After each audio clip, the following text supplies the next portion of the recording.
হাই friends, কি খবৰ? আশা কৰোঁ সকলোৱে ভালে আছে। অৰ্চনা ব্লগটোলৈ সকলোকে স্বাগতম জনাইছোঁ। ফ্ৰেণ্ডছ, মই আজি আপোনালোকৰ মাজলৈ আকৌ এটা ধুনীয়া আৰু টেষ্টি ৰেচিপি লৈ আহিছোঁ। আজি পিঁয়াজ কাৰী বনাম মাছেৰে। এয়া চাওক, মই মাছ ফ্ৰাই কৰি থৈছোঁ। এয়া হৈছে ৰৌ মাছ, ধুনীয়াকৈ ফ্ৰাই কৰি থৈ দিছোঁ এইখিনি। আৰু পিঁয়াজ কাৰী বনাবলৈ মই পিঁয়াজ লৈছোঁ, চাওকচোন এনেকুৱা ধৰণৰ পিঁয়াজ লৈছোঁ। এইটো চাইজৰ পিঁয়াজ হ'লে আপোনালোকে 3টা পিঁয়াজ ল'ব। মই এইটো চাইজৰ পিঁয়াজ একেলগে নাপালোঁ বাবে এনেকুৱা চাইজৰ পিঁয়াজকেইটা লৈছোঁ দেই। আৰু পিঁয়াজ কাৰী যিহেতুকে পিঁয়াজ অকণমান সৰহকৈ লাগিব দেই, মনত ৰাখিব। আৰু এই জলকীয়া যিমান খায় সিমানেই দিব, প্ৰয়োজন অনুপাতে জলকীয়াখিনি দিব আপোনালোকে।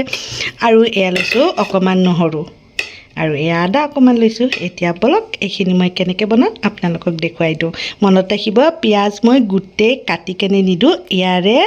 এই 2টা পিঁয়াজ মই মিক্সিত পিচি ল'ম ভালদৰে, আৰু এই 2টা পিঁয়াজ মই মিহি মিহিকৈ কাটিম, সেইখিনি দেখুৱাম। ধৈৰ্য সহকাৰে ভিডিঅ'টো চাব, পিঁয়াজ কাৰী কেনেকৈ বনাইছোঁ, গতিকে স্কিপ নকৰাকৈ চাব। শেষত ভিডিঅ'টো ভাল লাগিলে লাইক, কমেণ্ট আৰু শ্বেয়াৰ কৰি দিব। ইমান ধুনীয়া আৰু টেষ্টি ৰেচিপিটো ঘৰত বনাই খাই চাব পাৰিব। তেন্তে আহকচোন কেনেকৈ কি কৰিছোঁ দেখুৱাই দিওঁ। এয়া চাওক, এইকেইটা মই পিচি দিম মিক্সিত, আৰু এইটো মিহি মিহিকৈ কাটি ল'ম।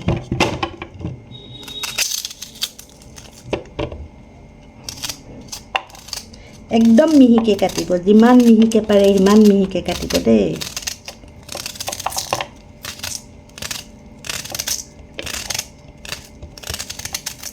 এনেকৈ ফালিকেনো কাটিব পাৰে, কিন্তু নালাগে এনেকৈ ডাঙৰ ডাঙৰকৈ, মানে এনেকৈ থাকিলে চাওক এনেকুৱা ধৰণত থাকিলে আমাৰ চব্জিখন দেখিবলৈ ভাল লাগিব, খায়ো ভাল লাগিব। চ' এনেকৈ ধৰণত কাটিব লাগিব।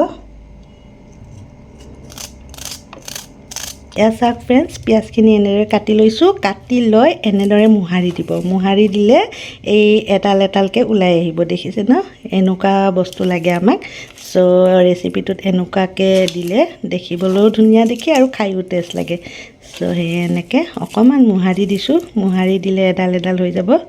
এয়া চাওকচোন, হৈ গৈছে ন? এতিয়া এইখিনি বনাওঁ। আৰু এই 2টা পিঁয়াজ থাকি গ'ল ন, এই 2টা মই এতিয়া মিক্সিত পিচি আনিম দেই।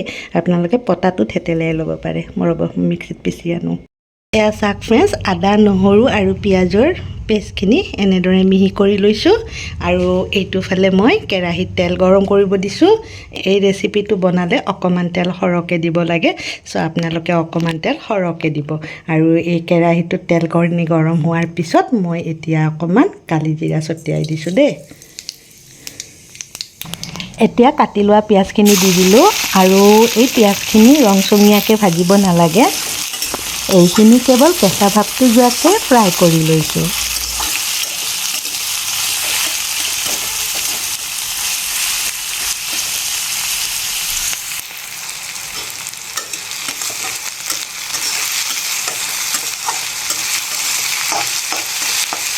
এয়া চাওকচোন ফ্ৰেণ্ডছ, ঠিক এনেদৰে ভাজিলে হ'ব। এতিয়া পিচি যে লৈছিলোঁ নহৰু, আদা আৰু পিঁয়াজখিনি, সেইখিনি ইয়াতে দি দিলোঁ। এতিয়া এইখিনি ভালদৰে ভাজি ল'ম। আজি মই এই ৰেচিপিটোত একো মছলা ইউজ নকৰোঁ, একদম চিম্পুল ৰেচিপি হয় আৰু সহজতে সোনকালে বনোৱা হয়। আপোনালোকেও ঘৰত ট্ৰাই কৰি চাব দেই, বিৰাটেই টেষ্টি ৰেচিপি হয়, খাই খুব ভাল পাব। এতিয়া নিমখ হালধি প্ৰয়োজন অনুসাৰে দি দিলে হ'ল।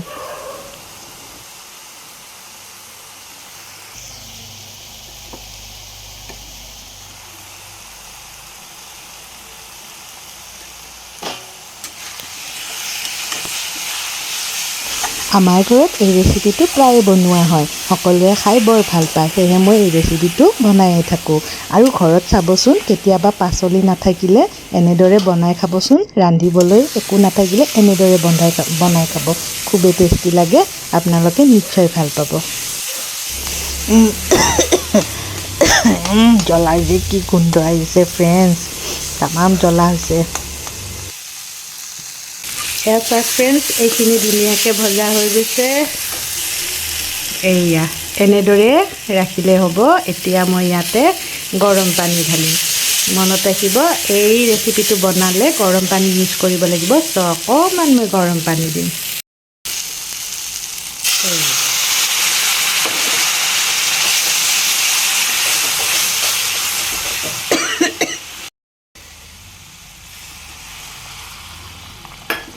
পানী বেছি দিব নালাগে, অকণমান দিলেই হ'ব, কাৰণ এয়া পিঁয়াজ নহৰুহে, পাচলি নাই নহয়, গতিকে বেছি দিব নালাগে।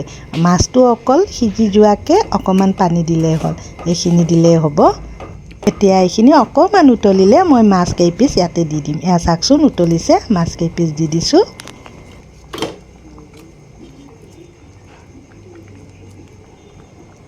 এতিয়া আৰু একো কৰিব নালাগে, এখন ঢাকনি দি মাছখিনি অকণমান সিজিবলৈ দিলেই হ'ল। এইয়া চাওক ফ্ৰেণ্ডছ, গ্ৰেভিটো কি ধুনীয়া হৈছে, মাছখিনিও ধুনীয়াকৈ সিজি গৈছে। এয়া এনেদৰে জোলকণ ৰাখিলেই হ'ব। চাওকচোন কি ধুনীয়া হৈছে। ফ্ৰেণ্ডছ, ইমান ধুনীয়াকৈ টেষ্টি ৰেচিপি এটা আপোনালোকক বনাই দেখুৱালোঁ। চ' আপোনালোকেও কেনেকুৱা পালে কমেণ্টত জনাবলৈ নাপাহৰিব। এইখিনি অজৰাই পেলাই মই আপোনালোকক ফাইনেল লুক দেখুৱাই আছোঁ, কলৈকে আঁতৰি নাযাব ফ্ৰেণ্ডছ। এইয়া চাওক ফ্ৰেণ্ডছ, এতিয়া গৰম গৰম ভাতৰ লগত খোৱাহে কথা।